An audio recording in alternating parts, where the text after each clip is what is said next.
ছিল আর একটু পরে ভাইবা হবে। ফাইনাল টিচিং তো ভালোই গেল, আরও ভাইবাও যাতে ভালোই যায়। ভিডিওটা করা ছিল 22 সেপ্টেম্বর, সেদিন ছিল আমাদের ফাইনাল টিচিং আর ভাইবা। তাই সবাই মিলে যাচ্ছিলাম স্কুলে, যেখানটায় আমাদের ফাইনাল টিচিং হবে। 3 মাস যে আমরা ইন্টার্নশিপ করলাম, সবাই কিন্তু আলাদা আলাদাই স্কুলে করেছিলাম, কিন্তু আজকে সবার একই স্কুলে হবে। তো এবার আমরা যাচ্ছি আমাদের লোকেশনে। স্কুলের রাস্তাটা যে এত সুন্দর ছিল, চারোদিকে সবুজ আর সবুজ।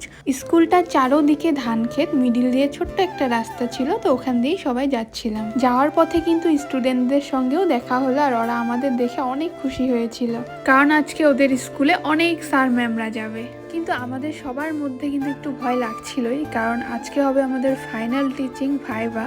তো এক্সটার্নাল কি ধরবে সেই নিয়ে অল্প টেনশন হচ্ছিল। সবাই কিন্তু খুব সুন্দর সুন্দর টিএলএম বানিয়ে নিয়ে গিয়েছিল। আমাদের সকলকে 10টা করে টিএলএম বানাতে দিয়েছিল, আর একটা এক্সট্রা করে বানাতে দিয়েছিল, ওটা হলো ফাইনাল টিচিং এর জন্য।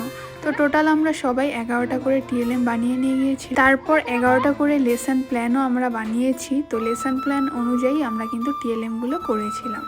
আর স্কুলের ভিউটা দেখো, জাস্ট খুবই সুন্দর। এমন পরিবেশে পড়াশোনা করতেও ভালো লাগে। তো এবার স্কুলের ভিতরে ঢুকলাম আর দেখি সবাই খুব সুন্দর করে টিএলএম গুলো বানিয়ে এনেছে। যদিও সবারগুলো আমি ভিডিও করতে পারিনি, কিন্তু সবাই কিন্তু খুব সুন্দর বানিয়েছিল। মোটামুটি সবাই এসেই পড়েছিল, কারণ আমাদের প্রার্থনার আগেই কিন্তু স্কুলে আসতে বলেছিল, কারণ প্রার্থনার শেষেই কিন্তু আমাদের হবে ফাইনাল টিচিং। কারণ আমাদের আগেই টাইম সব সেট করে দিয়েছিল, মানে কার কোন ক্লাসে কতটুকু টাইম করাতে হবে সেটা আগেই গ্রুপে দিয়ে দিয়েছিল। তো এখানটায় প্রার্থনা হচ্ছিল, তারপরে কিন্তু আমার ক্লাস নিতে হবে।